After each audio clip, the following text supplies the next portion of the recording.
अनुरूप प्रभात संकल्प करना और ध्यान योग का अभ्यास करके ही अपने दिन का प्रारंभ करना। और जब भी कभी भी वक्त मिले थोड़ा सा 2, 4, 5, 10 मिनट के लिए ध्यान अवश्य किया करें। देखो, श्वासों पर मन को सहज टिकाना और अंतर्मुखी हो जाना।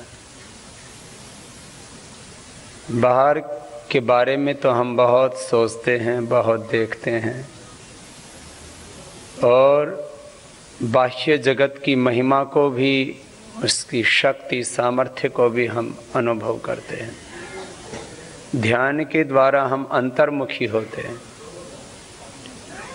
तो श्वासों के साथ, प्राणों के साथ प्रणव की आराधना,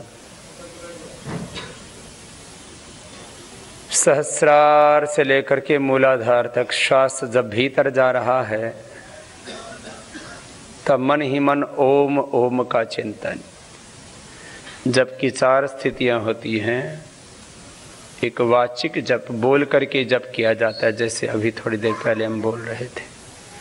एक उपांशु जप जिसमें होठ ओष्ठ हिलते रहते हैं और अंदर ही अंदर जप चल रहा होता है, बाहर ध्वनि नहीं आती है।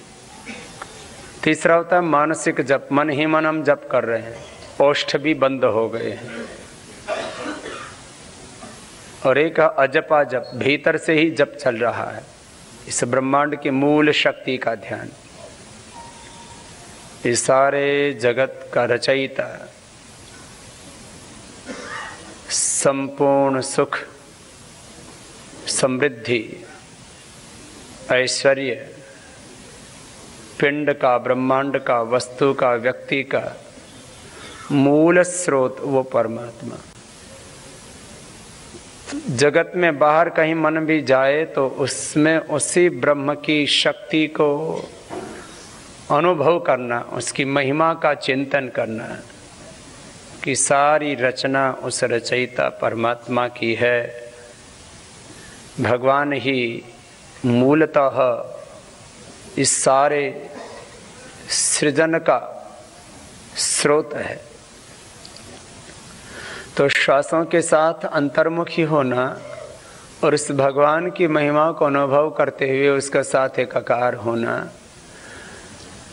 यदि ध्यान करते करते मन बाहर भी भटके या कोई स्मृति आदि वृत्तियों के कारण से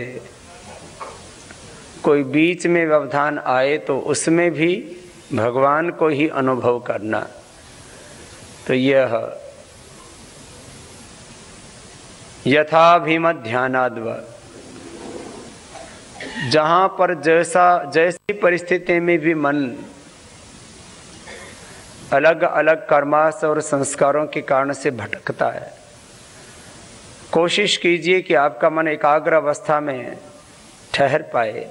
लेकिन क्षिप्त मूड, विक्षिप्त अवस्था में मन की सहज प्रवृत्ति होती रहती है जब तक कि वह निर्बीज नहीं हो जाता। एकाग्र और निरुद्ध अवस्था ये ऊंची अवस्थाएं हैं। श्वासों के साथ मन को टिका के और अंतर्मुखी होना, आत्मकेंद्रित होना, और जैसे ही श्वासों पर मन टिकता है तो बाद में फिर आप उसको एक स्थान विशेष पर मन को टिका सकते हो। इसको योग में धारणा कहते हैं। देश बंधस्य तस्य धारणा तत्र प्रत्यय एकतानता ध्यानम तदेव अर्थमात्र निर्भासम स्वरूप शून्य में उस समाधि त्रयम एकत्र संयमः तज्ज्ञात प्रज्ञालोक तस्य भूमिशुभ योग। धारणा ध्यान समाधि संयम पूर्वक प्रज्ञालोक को जागृत करते हैं। तो हृदय चक्र में मन को टिका दिया, दोनों स्तनों के मध्य। ये परमात्मा की अनुभूति का स्थान है। यो तो वो सृष्टि के कण कण में, पिंड में, ब्रह्मांड में सर्वत्र विद्यमान है। उसकी अनुभूति का बिंदु है ये हृदय चक्र। ईश्वरः सर्वभूतानां हृदयस्य अर्जुन तिष्ठति अंगुष्ठ मात्र पुरुष ही अंतरात्मा सदा जनानम हृदय सन्निविष्ट हृदय सा आत्मा। हृदय मंदिर में, ये देह देवालय शिवालय, इसके हृदय मंदिर में उस परमात्मा का प्रकाश अनुभव में आता है और फिर उसी का विस्तार हम सब में अनुभव करते हैं। यह एक एकांतिक ध्यान है कि हम हृदय मंदिर में, हृदय गुहा में, रस ब्रह्म गुहा में अजर अजर अपने ही भीतर उस परमात्मा की मूल शक्ति को अनुभव करना, ये धारणा ध्यान पूर्वक ऐसे हृदय चक्र में या आज्ञा चक्र आदि में मन को टिका करके पहले 2, 4, 5 मिनट, फिर अधिक समय ध्यान करना, दोनों हाथों को ऊपर उठाना, आपस में रगड़ना, आंखों पर रख लेना, ध्यान पूर्वक ही प्राणायाम किया करें। भस्त्रिका करते हैं, कपालभाति करते हैं, बाह्य प्राणायाम करते हैं, उज्जाई, अनुलोम विलोम, भ्रामरी, उद्गीत या ऐसे ही सहज ध्यान। देखो, हमारे जिंदगी में 2 अवस्थाएं होती हैं,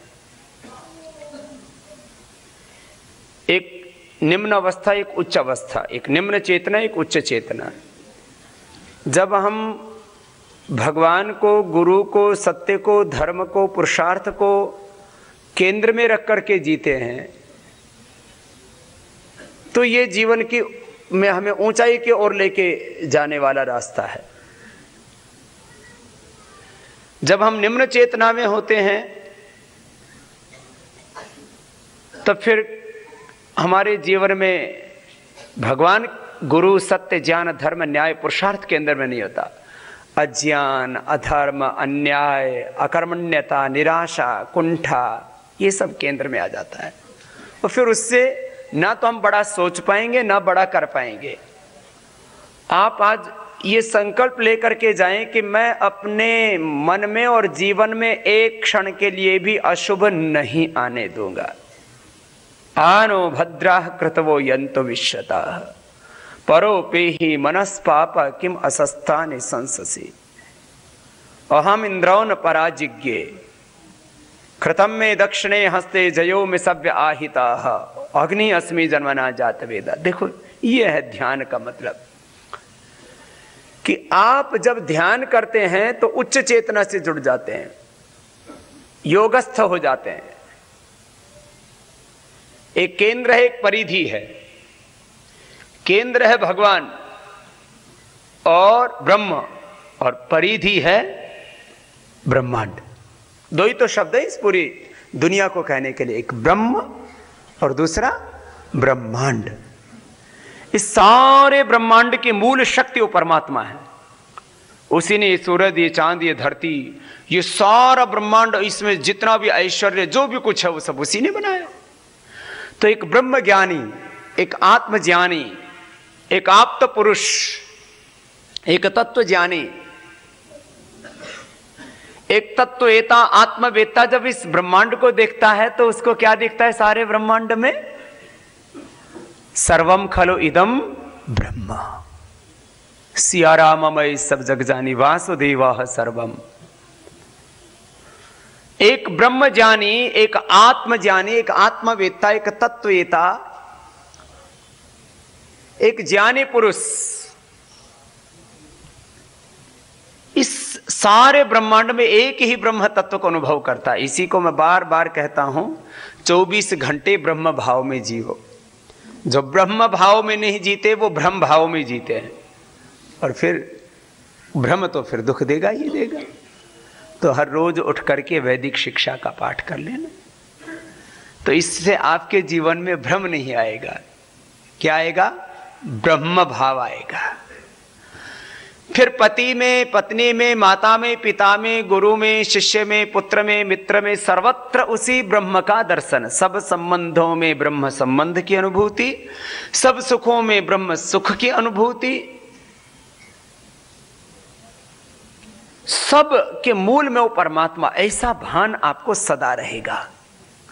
ये इसलिए मैंने कहा कि आप लोग एक बहुत बड़ी भूमिका के लिए यहां आए हो, और वो काम तब तक नहीं होगा जब तक आप ध्यान नहीं करेंगे।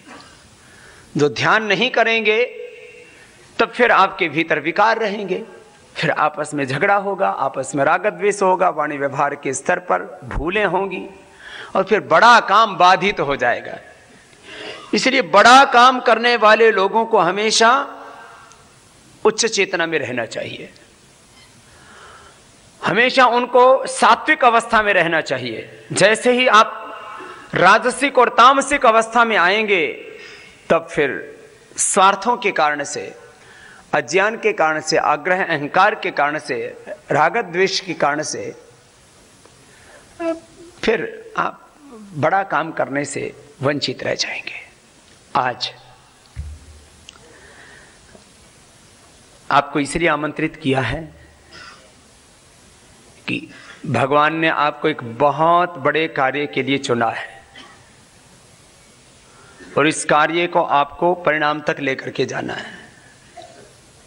अपने जीवन को तो अच्छा बनाना ही है, आदर्श बनाना ही है। अब एक बहुत बड़े परिवर्तन के दौर से देश गुजर रहा है। कूप मंडूक बनकर के नहीं, अपितु अपने विराट स्वरूप को अनुभव करते हुए और इस विराट देश का अनुभव करते हुए जरा बड़ा सोचो। अपने बारे में 99% लोग पूरा नहीं सोच पाते। कहां तो हमारे ऋषियों ने कहा तत्त्वमसि क्षेत्र के तो प्रज्ञानम ब्रह्मायम आत्मा ब्रह्मा शिवोहम शिवोहम अहम ब्रह्मास्मि, और कहां हम अपने आप को दीनहीन दुखी दरिद्र अनुभव करते हुए पता नहीं कहां खोए रहते हैं।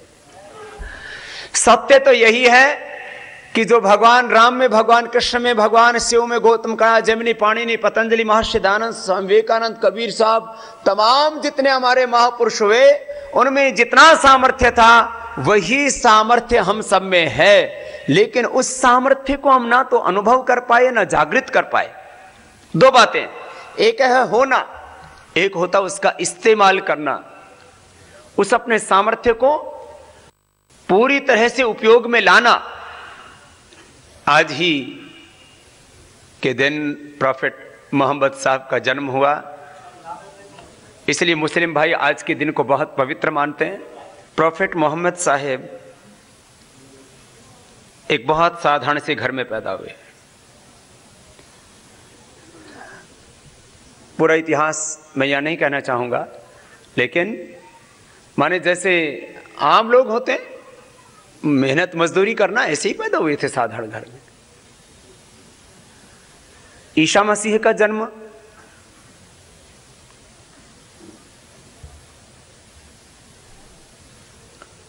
ऐसी ही एक साधारण महिला की कोख से हुआ, और वो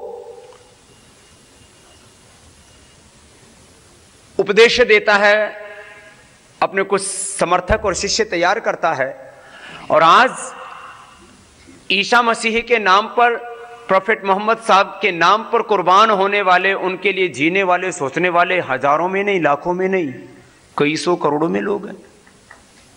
मैं किसी की बड़ाई या बुराई नहीं कर रहा हूं। आप सोचिए, दुनिया का इतिहास मानचित्र किन लोगों ने बदला। प्रॉफेट मोहम्मद साहब, ईसा मसीह, और युगों युगों से पूरे विश्व को अपने ज्ञान और प्रकाश से आलोकित करने वाले भगवान राम कृष्ण शिव आदि महापुरुष। राजनीति के क्षेत्र में मैं कुछ नाम आपको ले रहा हूं। दुनिया का सबसे ताकतवर माना जाने वाला मुल्क अमेरिका का राष्ट्रपति चाहे इब्राहिम लिंकन था। इब्राहिम लिंकन से लेकर के और ओबामा तक, ओबामा का पिता गरीबी में, बदहाली में, अफ्रीका में रहा करता था। उसको लगा कि मेरा यहां गुजारा, मेरी बसर यहां ठीक से ना हो पाएगी, तो अमेरिका चला गया। और अमेरिका में जब ओबामा का पिता गया था उस समय तक अमेरिका में काले लोगों को, ब्लैक्स को वोटिंग राइट नहीं था।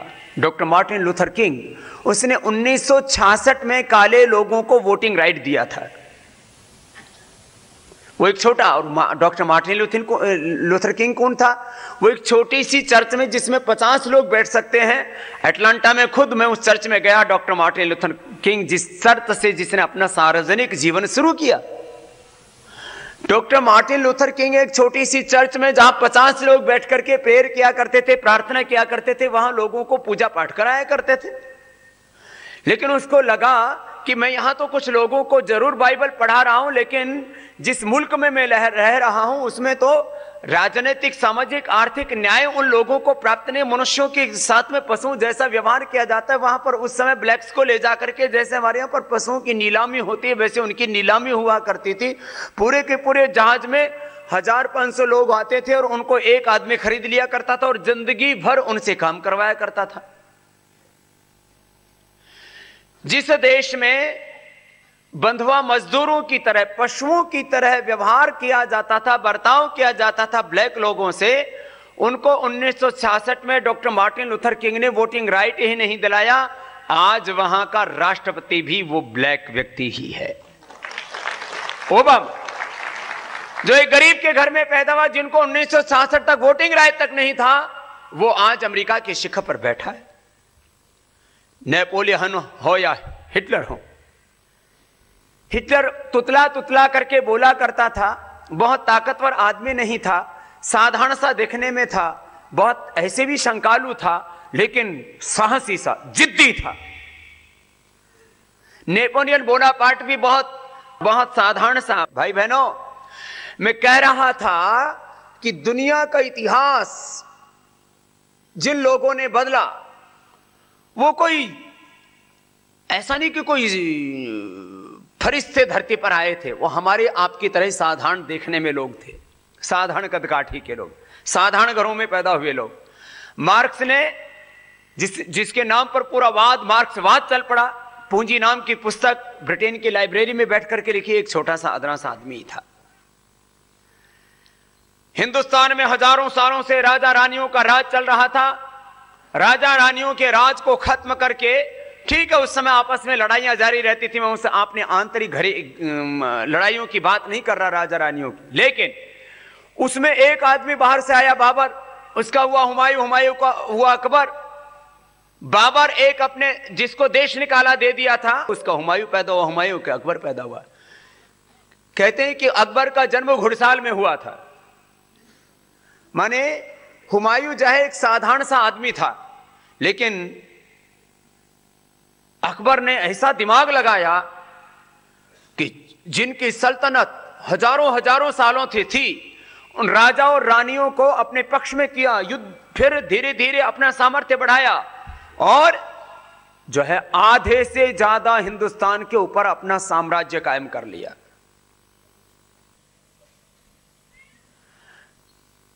अकबर को लोग कहते महान था। अरे भैया, अकबर तो एक साधारण घर में पैदा हुआ व्यक्ति था। चाणक्य कहते हैं कि महान था, एक साधारण ब्राह्मण कुल में पैदा हुआ। अब विधि के विधान से उनका भी रंग थोड़ा श्याम वर्ण का था। नंदवंश के राजाओं से अपमानित हुआ और जब उसकी बात ना सुनी तो उसने ठान ली कि मैं इन अधर्मात्मा राजाओं को छोड़ूंगा नहीं, और उसने संकल्प कर लिया। 5-6 बच्चों को तैयार किया, उसमें से एक चंद्रगुप्त भी था।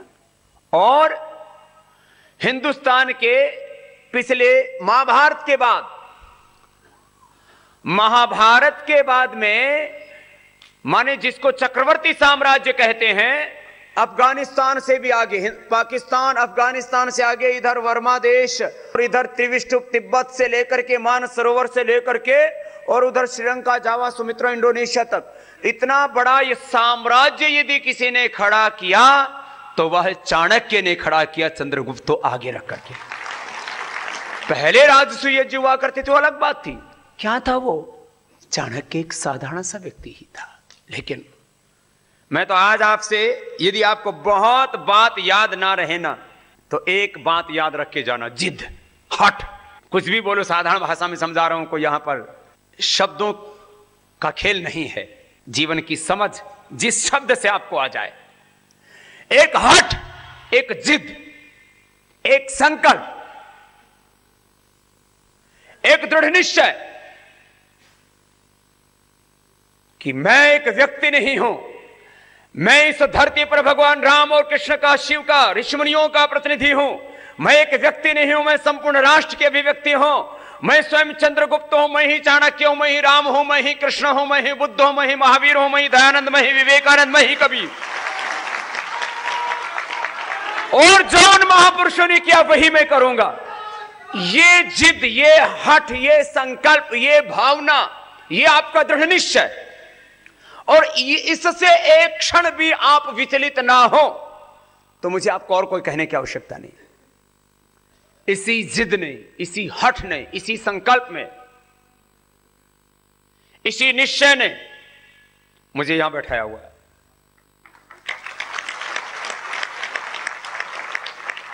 मैं भी एक अनपढ़ मां बाप के घर में पैदा हुआ हूं। झाड़ू भारी से लेकर के, खेती बाड़ी से लेकर के, गाय भैंस की सेवा से लेकर के, गाय भैंस ऊंट चराने से लेकर के, बकरी चराने से लेकर के, खेती करने से लेकर के, गोबर उठाने से लेकर के, जो इस देश का एक अंतिम व्यक्ति काम करता है वो मैंने काम किया है। और आज भी यद्यपि देश और दुनिया के करोड़ों लोग मुझसे प्रेम करते हैं, लेकिन आज भी मैं चद्दर बिछा करके जमीन पर ही सोता हूं, जिससे कि अंतिम व्यक्ति की याद मुझे हर पल रहे। इसलिए नहीं कि मुझे कोई ढोंग करना है, कोई पाखंड करना है कि मैं बड़ा त्यागी तपस्वी हूं। ये त्याग तो भीतर की बात, और त्याग है किस बात का? क्या मेरा था जिसको मैं छोड़ने का ढोंग करूं? ऐसा भगवान का है।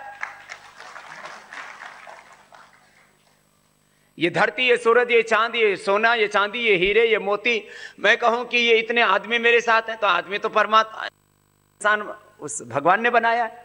मैं कहूं कि इतनी धरती मेरी है, धरती मेरी क्या है भैया? मैं तो 1 इंच भी नहीं बना सकता, एक सृष्टि, एक परमाणु नहीं बना सकता, एक कण नहीं बना सकता, तो फिर किस बात का मेरा अपना? तो भाई बहनों, लेकिन ये संकल्प,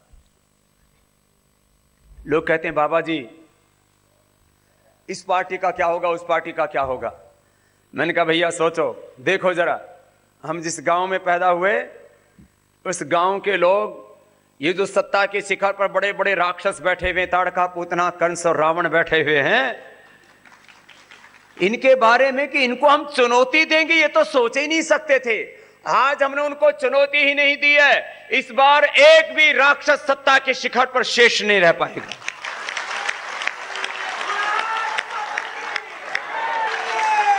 मैं इसलिए आपको इस बात को कह रहा हूं, अपने साथ जोड़ करके नहीं कर रहा हूं। भैया दुनिया में सारे बड़े काम साधारण लोगों ने किए हैं।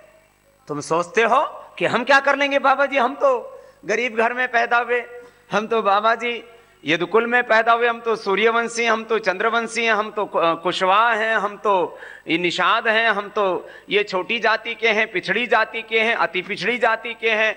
बाबा जी हम तो गरीब घर में पैदा हुए, हमारे पास तो ये नहीं है, हमारे पास तो वो नहीं है। अरे भैया ये काहे भ्रम में आ गए हो? तुम अपना मूल पिता सोचो कौन है। तुम्हारी माँ की माँ, माँ की माँ, माँ की माँ, सबसे पहली माँ कौन? बोलो, सबसे पहली माता? बोले धरती माता। धरती माता में किसने पैदा किया? सबसे पहला पिता कौन? तो मूल में जाओगे तो सबका मूल पिता, सबकी मूल माता वो परमात्मा है। और सबको ये 24 घंटा गौरव रहना चाहिए। कोई किसी राष्ट्रपति और प्रधानमंत्री का बेटा बेटी होता ना, तो बड़े सीना तान के कहता मैं प्रधानमंत्री का बेटा हूँ, राष्ट्रपति का बेटा हूँ। और किसी को कोई बाप, थोड़ा कोई अधिकारी हो, कोई IAS, IPS, कोई MLA, MP, CM, PM, उसी में सीना फोन करके ऐसा वैसा। अरे भाई, अरे क्या औकात है? हमारा बाप तो वो है जिसने सारी दुनिया बनाई है, सो सारी दुनिया का मालिक है वो मेरा बाप है। और उसके पास कितनी दौलत है, ये सोना चांदी हीरे मोती सारी सृष्टि मेरे परमात्मा की, इसलिए तो मैंने बैंक बैलेंस नहीं कराया। भैया मैं 2-4 रुपए का खाता खुलवा करके क्यों अपनी तौहीन करवाऊं? जब भगवान मेरा और सारा ब्रह्मांड मेरे भगवान का, तो 1-2 रुपए का बैंक बैलेंस क्यों कराऊं? 100, 200, 500 रुपए या 1000, 2000 करोड़ रुपए अपने नाम से क्यों करवाऊं? सारा मेरा ही है, सब भगवान मेरा है, तो मैं भगवान का। और बाप की संपत्ति का अधिकार उसके बेटे को होता है। मेरा बाप परमात्मा और सारी संपत्ति मेरी। क्या पेट्रोल डीजल के दाम आधे हो सकते हैं? क्या महंगाई समाप्त हो सकती है? क्या काले धन की अर्थव्यवस्था, भ्रष्टाचार एवं नकली करेंसी को समाप्त किया जा सकता है? क्या ब्लैक मनी को पैदा होने से रोका जा सकता है? क्या 32 प्रकार के डायरेक्ट इनडायरेक्ट टैक्सेस के मकड़ जाल से निजात पाई जा सकती है? क्या किसानों एवं लघु उद्यमियों को समृद्धशाली बनाया जा सकता है? क्या सिंगल विंडो टैक्सेशन से देश को आर्थिक रूप से सशक्त बनाया जा सकता है? क्या भारतीय अर्थव्यवस्था को चीन एवं अमेरिका की अर्थव्यवस्था से अधिक मजबूत किया जा सकता है? इन सभी विषयों पर चर्चा करने के लिए राष्ट्रीय स्तर की प्रतिष्ठित एवं विख्यात संस्था committee on public finance and committee on management accounting, the institute of chartered accountant of India द्वारा भारत के आर्थिक कर व्यवस्था में सुधार एवं सरलीकरण की आवश्यकता विषय पर एक विद्वत गोष्ठी का आयोजन दिल्ली के फिक्की ऑडिटोरियम में आगामी 19 जनवरी रविवार को दोपहर 2 बजे से किया जा रहा है। उपस्थित अतिथिगण institute of chartered accountants of India के माननीय अध्यक्ष श्री सुबोध कुमार अग्रवाल, काले धन, भ्रष्टाचार एवं गरीबी मुक्त भारत के लिए किए जा रहे जनांदोलनों के प्रणेता राष्ट्रनायक स्वामी रामदेव जी महाराज, राज्यसभा में विपक्ष के नेता एवं प्रख्यात अधिवक्ता श्री अरुण जेटली जी एवं विख्यात अर्थशास्त्री एवं टैक्स गुरु श्री सुभाष लखोटिया जी इस गोष्ठी को संबोधित करेंगे। रजिस्ट्रेशन के लिए Shri Anuj Goyal, chairman committee on public finance एवं committee on management accounting ICAI को 9810041371 पर फोन करें या pfc@icai.in पर मेल करें।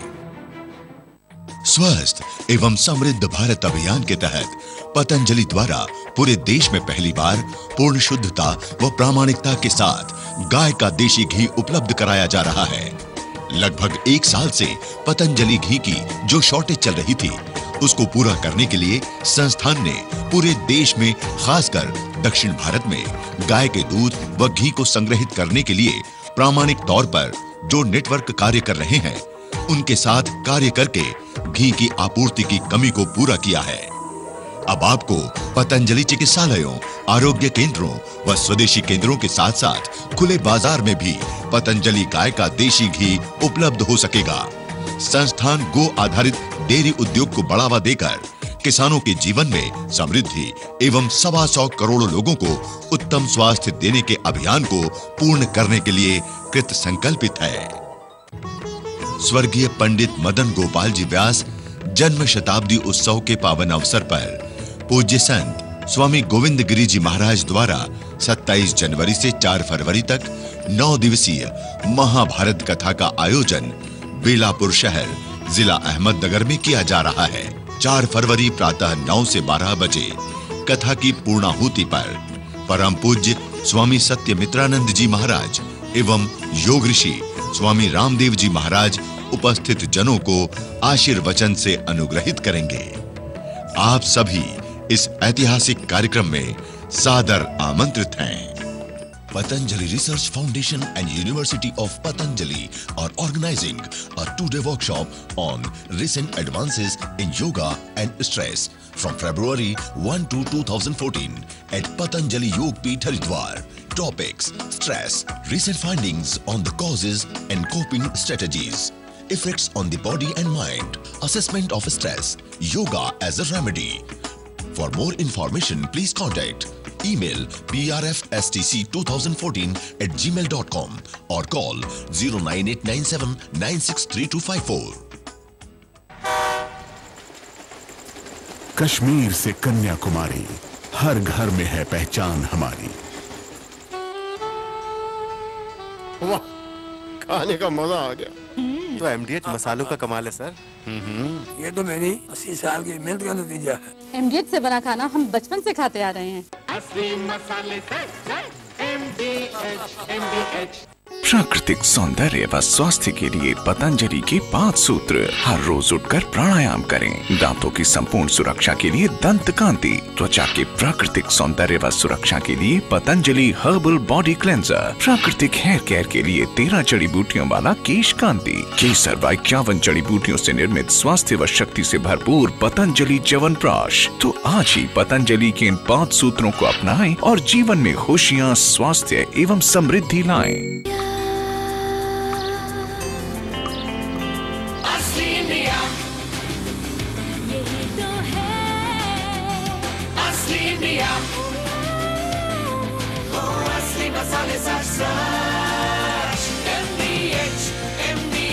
यही असली इंडिया। स्वस्थ एवं समृद्ध भारत अभियान के तहत पतंजलि द्वारा पूरे देश में पहली बार पूर्ण शुद्धता व प्रामाणिकता के साथ गाय का देशी घी उपलब्ध कराया जा रहा है। लगभग 1 साल से पतंजलि घी की जो शॉर्टेज चल रही थी, उसको पूरा करने के लिए संस्थान ने पूरे देश में, खासकर दक्षिण भारत में गाय के दूध व घी को संग्रहित करने के लिए प्रामाणिक तौर पर जो नेटवर्क कार्य कर रहे हैं, उनके साथ कार्य करके घी की आपूर्ति की कमी को पूरा किया है। अब आपको पतंजलि चिकित्सालयों, आरोग्य केंद्रों व स्वदेशी केंद्रों के साथ साथ खुले बाजार में भी पतंजलि गाय का देशी घी उपलब्ध हो सकेगा। संस्थान गो आधारित डेयरी उद्योग को बढ़ावा देकर किसानों के जीवन में समृद्धि एवं 125 करोड़ लोगों को उत्तम स्वास्थ्य देने के अभियान को पूर्ण करने के लिए कृत संकल्पित है। कितना है मेरे पास, कितना आ जाएगा, इधर से उधर से इसी हेर फेर में लगे रहते हैं। अब इस हेर फेर में, मेर तेर में तुम अपने आप को फिर छोटा बड़ा मान लेते हो। वो बड़ा, मैं छोटा। क्यों? बोले उसके पास इतना पैसा, तेरे पास इतना पैसा। कौन लेके गया था? कौन लेके आया था? भैया यहां खूब काम करो, लेकिन मेरी तरह से करो। सब कुछ करते हुए भी कुछ नहीं कर रहे हैं, और सब कुछ पा करके भी कुछ नहीं पाया हुआ है। सब कुछ करके भी कुछ नहीं कर रहे हैं। भाई सब भगवान करा रहा है। दिमाग उसका दिया हुआ, आंखें उसकी दी हुई, हाथ उसके दिए हुए, दिल उसका दिया हुआ, तो सब भगवान। हम तो यंत्र मात्र हैं, लेकिन यंत्र ऐसा कि सारे षड्यंत्र दूर कर सके, ऐसा बनना है। यंत्र ऐसे बनो कि सारे षड्यंत्र तुम दूर कर सको। इसलिए मैं कहता हूं, कुछ लोग कहते बाबा आप कैसे बदल दोगे? अरे मैंने कहा साधारण लोगों ने ही दुनिया बदली है। बड़े घरों में बड़े लोग पैदा नहीं होते। देख लो ना, आज देख लो, एक चाय बेचने वाले के घर में पैदा हुआ, देश के लोगों ने इलेक्शन से पहले उसका सिलेक्शन कर लिया। और एक बड़े घर में पैदा हुआ, 67 सालों से हिंदुस्तान के ऊपर उस खानदान का राज था। मुगलों ने, अंग्रेजों ने मुल्क करके मुल्क को 1000 सालों में जितना नहीं लूटा, 1000 लाख करोड़। अखबार वाले भी ठीक से कई बार रकम नहीं लिख पाते। आज भी मैं देख रहा था दैनिक भास्कर में 1 लाख करोड़ लिख रखी, क्योंकि वो इनको तो ये पता ही नहीं लगता कि 1000 लाख करोड़ भी कोई लूट सकता है। हाँ, मैंने सारा हिसाब किताब रखा हुआ है।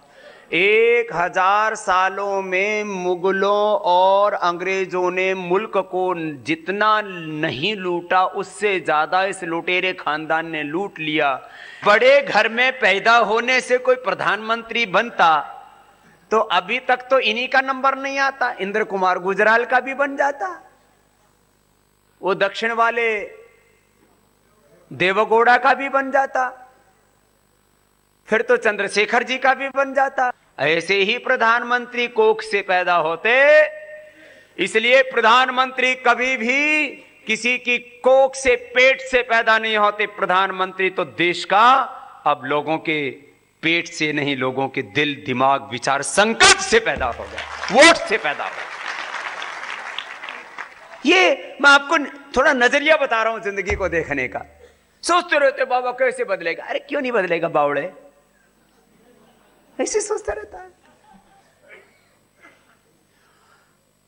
पहली बात, आपकी जिद पक्की होनी चाहिए। जैसे मैंने जिद कर रखी है कि मैं जिंदा हूं हिंदुस्तान में, मेरे जिंदे रहते हुए मैं ऐसे भोंदों और पप्पुओं का देश का प्रधानमंत्री नहीं बनने दूंगा। गलत लोगों के हाथों में अपने देश की सत्ता को नहीं आने दूंगा। उसके लिए संघर्ष करूंगा, देश के लोगों को जगाऊंगा। आप क्यों नहीं सोच सकते? जब मैं 125 करोड़ के हिंदुस्तान को जगाने के लिए निकला हुआ हूं, तुम्हें कितना काम करना है? तुम्हें एक जिले में काम करना है। एक जिले में भी तुम्हें, एक जिले में भी, एक तहसील में भी, एक वार्ड, एक प्रखंड में काम करना है, एक गांव में काम करना है। एक गांव में कितने लोग होते हैं जी? 400, 500, 1000, 2, 4, 5,000। तो 5,000 भी एक गांव में अधिकतम और 500 न्यूनतम मान लिया जाए। कोई अपवाद रूप में ज्यादा हो जाए तो अलग बात है। 500 से 5,000, यदि 5,000 हैं तो वहां 10 कार्यकर्ता मिल जाएंगे एक गांव में। बोलो हैं कि नहीं? अच्छा सोचने वाले।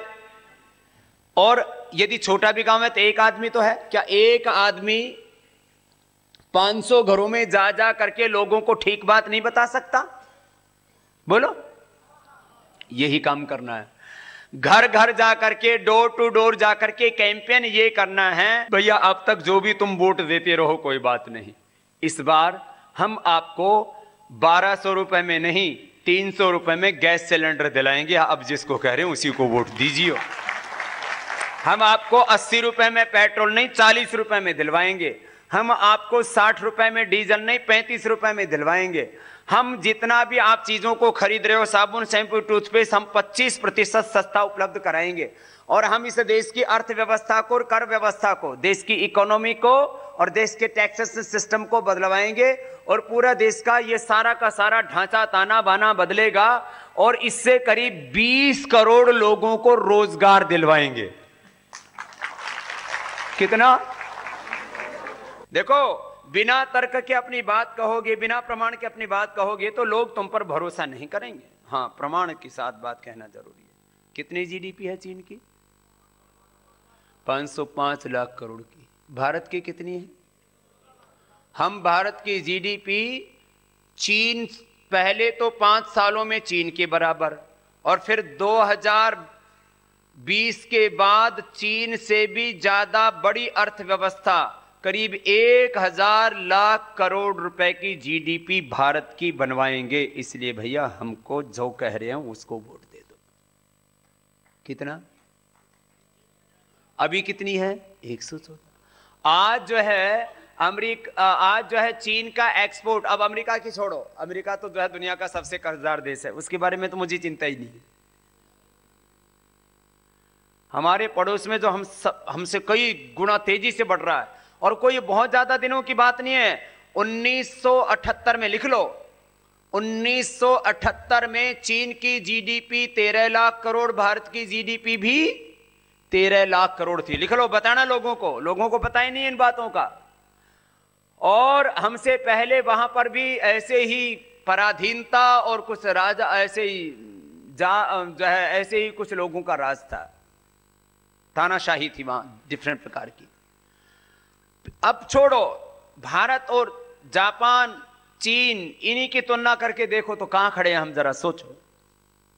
खाली मैं चीन के साथ तुलना कर रहा हूं, जापान तो फिर भी हमारे एक मित्र देशों में आता है, वो हमसे शत्रुता भी रखता है, और कई जितना ज्यादा ताकतवर हो गया, एक दिन में तो हिंदुस्तान को गुलाम बना लेगा, फिर क्या करोगे तुम? अमेरिका की जीडीपी आज कितनी है? 505 लाख करोड़। भारत की जीडीपी कितनी है? 114 लाख करोड़। 1978 में कितनी थी दोनों देशों की? 13 लाख करोड़, 13 लाख करोड़।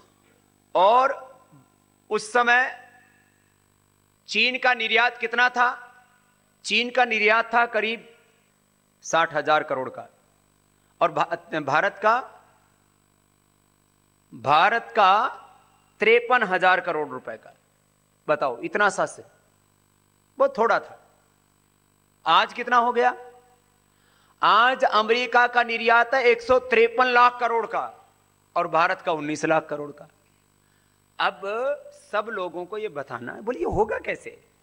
ये सब जो काला धन लेकर के बैठे 90% देश के अंदर, 10% बाहर, उसको वापस लाना है। वापस बाहर से लाने के लिए अलग तरीके अपनाने पड़ेंगे। देश का वापस लेने के लिए बड़ी करेंसी वापस ले लो, टैक्सेशन सिस्टम सारा खत्म कर दो, सब बैंकिंग ट्रांजैक्शन सिस्टम लागू कर दो। कुछ लोग कहते हैं करीब 60 करोड़ लोगों के पास तो बैंक खाता ही नहीं है, वहां बैंक ही नहीं है। मैंने कहा उनके पास पैसा ही नहीं है तो जमा क्या करेंगे? पहले उनके जीवन में समृद्धि तो लेके आओ, जब समृद्धि आएगी तो बैंक भी खुल जाएंगे। आज हिंदुस्तान में बैंक मनी है मात्र 8 लाख करोड़, करेंसी मनी है 12 लाख करोड़, रिजर्व मनी कंपनियों के पास पड़ा है 9 लाख करोड़, और गोल्ड के रूप में जो पैसा पड़ा है वो 150 लाख करोड़। यही सारा पैसा बैंक में आ जाएगा, सारा नहीं आएगा तो गोल्ड करेंसी वाला तो तुरंत 10 लाख रुपए वापस ले सकते हैं, और जो रिजर्व मनी पड़ा है जब उनको यहां की निवेश की सही नीतियां मिलेंगी, टैक्सेशन सिस्टम ठीक होगा और यहां की गवर्नमेंट की जो पॉलिसीज हैं वो ठीक होंगी तो 9 लाख रुपए वो लगेगा। 8 लाख करोड़ बैंक मनी, 9 लाख रुपए रिजर्व मनी, 10 लाख रुपए 500 हजार के नोट, 500 और 1000 के हमारी इकोनॉमी के अंदर 37% 37% 1000 रुपए के नोट है हमारी अर्थव्यवस्था में। कितने परसेंट? 37%, और 45% 500 के कितने? 45%। 45% 500 के नोट हैं, और 1000 के कितने हैं? 37 और 45 दोनों को जोड़ दो तो कितने हो गए? 82%। कुल 12 लाख करोड़ रुपए से थोड़े ज्यादा हर साल थोड़े थोड़े छापते रहते हैं, तो 2012 के आंकड़े दे रहे हैं आपको। तो कितने हो गए दोनों मिलाकर के? कुल हमारी करेंसी का 82%, अर्थात करीब 10 लाख करोड़। 10 लाख करोड़ की कैश की economy, cash money, 8 lakh crore रुपए बैंक मनी, 9 लाख करोड़ का सरप्लस मनी जो कंपनियों के पास पड़ा है, जो उनका प्रॉफिट का पैसा, कमाई का पैसा जो है, और रिजर्व मनी, कोई भी कह लो, सरप्लस बोलो, रिजर्व मनी बोलो, लाभ का पैसा बोलो, और गोल्ड का करीब 150 लाख करोड़ में जब कहेंगे कि भाई 1% दो और अपना गोल्ड को जो है जो अब जो ब्लैक के रूप में मत रखो और उसको डिक्लेयर करवा लो, तो 150 लाख करोड़ माने 50,000 टन सोना उसका आज की डेट में रेट माने तो 150 लाख करोड़ रुपए का है। उसमें से बताओ कितना परसेंट वापस जमा करा देंगे लोग? अच्छा, लुका छुपी करके, चोरी करके आदमी को अच्छा लगता है? इस देश के 99% लोग चोरी नहीं करना चाहते, वो ईमानदारी से, सच्चाई से जीना चाहते हैं, लेकिन उनको चोर बना दिया है व्यवस्था ने, वो उनको जबरदस्ती छिपाना पड़ता है।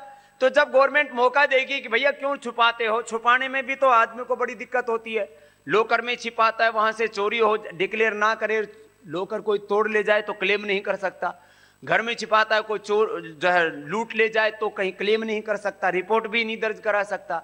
जब लोगों को लगेगा भाई 100% सिक्योरिटी होगी तो 1% बोलो जमा करके फिर हर साल उसको उसके ऊपर इंटरेस्ट भी मिलेगा 4-5% का, जो भी हो कम से कम, तो बोलो लोग बैंक में जमा कराएंगे कि घर में रखेंगे? और चलो 100 के 100% ना भी जमा कराएंगे तो 25% तो जमा करा ही देंगे, तो भी कितना हो जाएगा?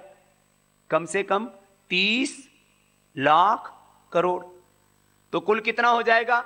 50 लाख करोड़ से ज्यादा की देश के पास में पैसे की व्यवस्था हो जाएगी, जिसको जो है कुल बैंक मनी कहते हैं।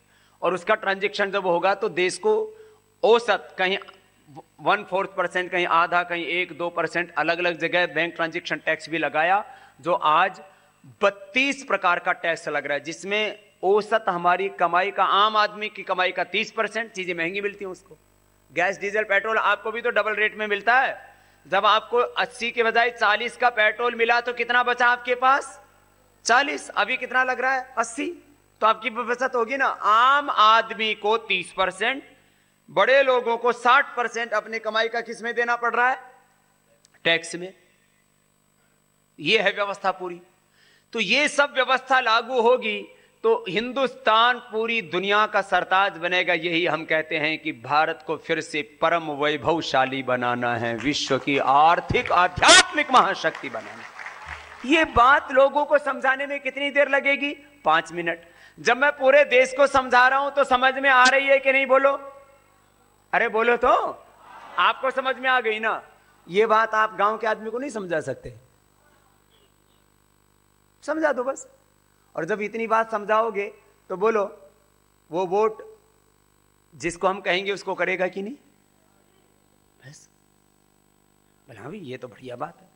बोले इससे आपके बच्चों को कितनों को रोजगार मिलेगा देश में? 20 करोड़ को।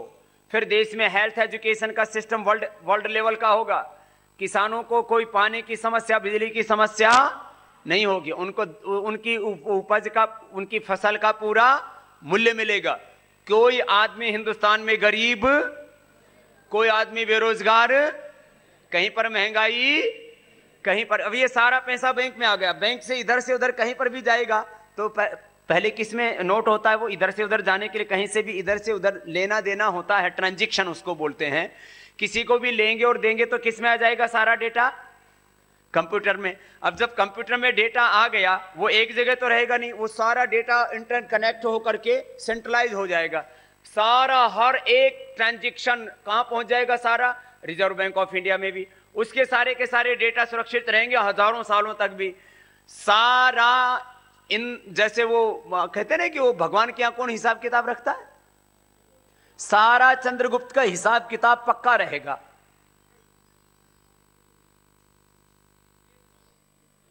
चित्रगुप्त का सारा पक्का रहेगा ना।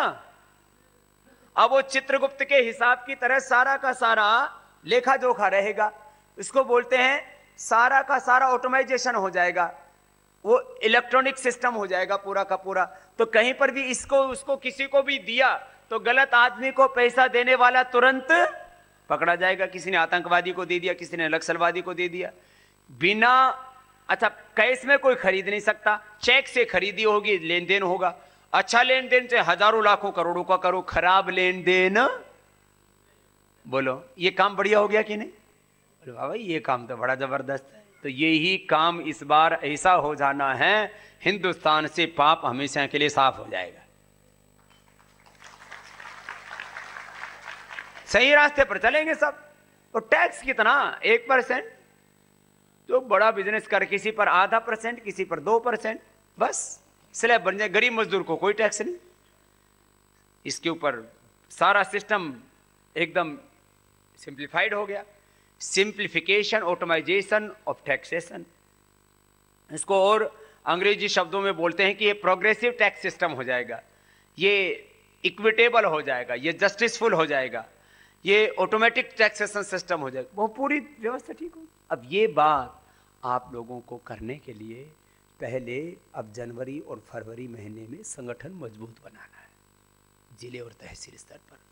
फिर उनमें कार्यकर्ताओं को जो है नीचे के जो वार्ड और प्रखंड लेवल के जो कार्यकर्ता उनकी ट्रेनिंग देनी। फिर वार्ड और प्रखंड लेवल पर कैंप लगा करके और गांव और बूथ स्तर तक के कार्यकर्ता उनकी ट्रेनिंग देनी। तो 2 महीने में जिला तहसील पर तो तैयार था ही मामला, अब प्रखंड और गांव, वार्ड और बूथ, बस ये 2 स्तर और बच गए। जो शहरी क्षेत्र है, अर्बन एरिया है, वहां वार्ड और प्रखंड और वार्ड, और जो रूरल एरिया है, ग्रामीण क्षेत्र है, वहां प्रखंड और गांव। तो भैया ये काम का बस वहां मजबूत लोगों को तैयार कर दो और उनकी काउंसलिंग करो, उनको पहले समिति तैयार करो, उनको फिर ट्रेनिंग दो और उनको बोलो भैया इस बार अब घर घर जा करके 1-2 महीना ये काम कर लिया तो फिर हिंदुस्तान में महंगाई, बेरोजगारी, गरीबी, आर्थिक सामाजिक गैर बराबरी, महंगाई, कालाधन, ये सब कालाधन इसी से तो पनपता है। जिसका हिसाब किताब नहीं होता वो कालाधन अब सारा हिसाब किताब में आ जाएगा। 90% यही लगा हुआ है। अब कुछ लोगों ने बना लिए मकान, बना ली दुकान, बना लिए हॉस्पिटल, स्कूल, कॉलेज, चलो ठीक है बनाए तो है ना, कुछ लेके तो नहीं गए ना, बन ले। बाकी जो है वो सारा का सारा बैंक में आ जाएगा और बैंक में आएगा तो हिसाब किताब होगा, हिसाब किताब होगा तो गवर्नमेंट का रेवेन्यू भी पूरा होगा, गवर्नमेंट के खजाने भी भरे हुए होंगे और लोगों के घर भी धन वैभव से भरे हुए होंगे। ऐसा देश बनाना तो ये है एक विजन। तो बोलो इस काम को करने के लिए मैंने कहा क्या चाहिए? एक संकल्प चाहिए, एक साहस चाहिए, एक जिद चाहिए, एक हट चाहिए, एक प्रबल भावना चाहिए, एक जुनून चाहिए, एक जोश चाहिए, एक आक्रोश चाहिए और फिर इसको परिणाम तक पहुंचाने के लिए लगातार लगना है। अब मैं 2-3 बातें कह करके और जिस लक्ष्य के लिए आपको बुलाया है फिर उसको संक्षेप से वापस कहता हूं। देखो, अभी ये काम तो हो जाएगा। बोले बाबा जी ये सब काम होगा कैसे? ये काम तब होगा जब पूर्ण बहुमत के साथ एक मजबूत सरकार हिंदुस्तान में बने। बात समझना जरा। इधर उधर वोट बहुत दे करके देख लिया, अब तो एक ऐसा मजबूत प्रधानमंत्री देश को देने के लिए कि जो सारी व्यवस्था को बदल सके। ये सारी व्यवस्था का शीर्षासन कराना पड़ेगा। इसके लिए 300 सांसदों के साथ कम से कम कितना लक्ष्य रखे? 400 का। तो फिर तो संविधान संशोधन भी हो सकते हैं बहुत से। कम से कम 300 सांसदों के साथ एक मजबूत प्रधानमंत्री देश को मिलेगा तो ही देश बदलेगा, नहीं तो ये ऐसे ही चक्रव्यूह चलता रहेगा। इसलिए मैं कहता हूं, देश एक राजनीतिक अराजकता, आर्थिक अस्थिरता, सांप्रदायिक असहिष्णुता और एक अनिश्चय के दौर से पूरा समाज गुजर रहा है। ऐसे में हमने बोले बाबा जी फिर आपने मोदी को क्यों आशीर्वाद दिया? अब देखो, यहां का मुख्य कारोबार क्या है? सिल्क। अब ये सिल्क की मुझे इतनी गर्मी लग रही थी तो इसलिए हटाना पड़ रहा है, लेकिन सिल्क बनाने वालों को पैसा ही नहीं मिलता। जो कुछ नहीं करते वो लाखों करोड़ बना के बैठे। बस सुबह से शाम तक 10,000 करोड़, 50,000 करोड़, ये कोयला घोटाला, ये देमारा, फिर बोफोर्स घोटाला, फिर कर दिया फिर 2G घोटाला, फिर कर दिया फिर खेल घोटाला। खेल में भी, कॉमनवेल्थ खेल में भी घोटाले का खेल। एक एक घोटाले का अमाउंट पहले 10, 20, 50, 100 करोड़ के घोटाले होते थे। बोफोर्स घोटाला कितना करोड़ का था?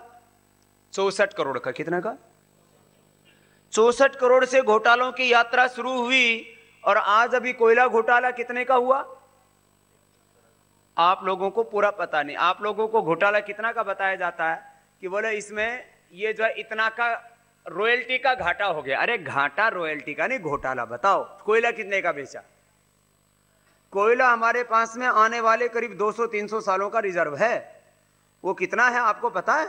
195 खदाने, 50 बिलियन टन कोयला। इंटरनेशनल मार्केट में इसकी कीमत होती है 400 लाख करोड़। एक कलम से कितने का घोटाला? मतलब घोटालों को तो ये कुछ समझते ही नहीं। मतलब 10 आप लोग तो गिन भी नहीं सकते। ये 400 लाख करोड़ कितना होता है पता है? इससे 500 और 1000 रुपए के नोट की गड्डियां बनाई जाएं तो चांद तक जा सकते हो और वापस आ सकते हो सीढ़ियां बना के। यदि एक एक गांव को दिया जाए तो औसत इस हिंदुस्तान में जो है 4 लाख से ज्यादा बड़े गांव नहीं है। बाकी ऐसे कुल 6,38,365 गांव कहे जाते हैं। 1 लाख तो हिंदुस्तान के गांव ही नक्शे से ही गायब कर दिए। तो औसत एक गांव को मिलेगा कम से कम 100 करोड़। कितना? खाली कोयला घोटाला वही पैसा वसूली कर लो तो कितना? 100 करोड़। बोले बाबा इतना लूट लिया। एक जिले को मिलेगा, अब मैं बैठा हूं भागलपुर में, 50,000 करोड़। कितना? बोले बाबा इतना? इसलिए तो तुमको नहीं पता बावड़ो, इसलिए तो दुखी हो, इसलिए तो दरिद्र हो। क्या पेट्रोल डीजल के दाम आधे हो सकते हैं? क्या महंगाई समाप्त हो सकती है? क्या काले धन की अर्थव्यवस्था, भ्रष्टाचार एवं नकली करेंसी को समाप्त किया जा सकता है? क्या ब्लैक मनी को पैदा होने से रोका जा सकता है? क्या 32 प्रकार के डायरेक्ट इनडायरेक्ट टैक्सेस के मकड़जाल से निजात पाई जा सकती है? क्या किसानों एवं लघु उद्यमियों को समृद्धशाली बनाया जा सकता है? क्या सिंगल विंडो टैक्सेशन से देश को आर्थिक रूप से सशक्त बनाया जा सकता है? क्या भारतीय अर्थव्यवस्था को चीन एवं अमेरिका की अर्थव्यवस्था से अधिक मजबूत किया जा सकता है? इन सभी विषयों पर चर्चा करने के लिए राष्ट्रीय स्तर की प्रतिष्ठित एवं विख्यात संस्था Committee on Public Finance and Committee on Management Accounting, the Institute of Chartered Accountant of India द्वारा भारत के आर्थिक कर व्यवस्था में सुधार एवं सरलीकरण की आवश्यकता विषय पर एक विद्वत गोष्ठी का आयोजन दिल्ली के फिक्की ऑडिटोरियम में आगामी 19 जनवरी रविवार को दोपहर 2 बजे से किया जा रहा है। उपस्थित अतिथिगण institute of chartered accountants of India के माननीय अध्यक्ष श्री सुबोध कुमार अग्रवाल, काले धन, भ्रष्टाचार एवं गरीबी मुक्त भारत के लिए किए जा रहे जन आंदोलनों के प्रणेता राष्ट्रनायक स्वामी रामदेव जी महाराज, राज्यसभा में विपक्ष के नेता एवं प्रख्यात अधिवक्ता श्री अरुण जेटली जी एवं विख्यात अर्थशास्त्री एवं टैक्स गुरु श्री सुभाष लखोटिया जी इस गोष्ठी को संबोधित करेंगे। रजिस्ट्रेशन के लिए Shri Anuj Goyal, chairman committee on public finance एवं committee on management accounting ICAI को 9810041371 पर फोन करें या pfc@icai.in पर मेल करें।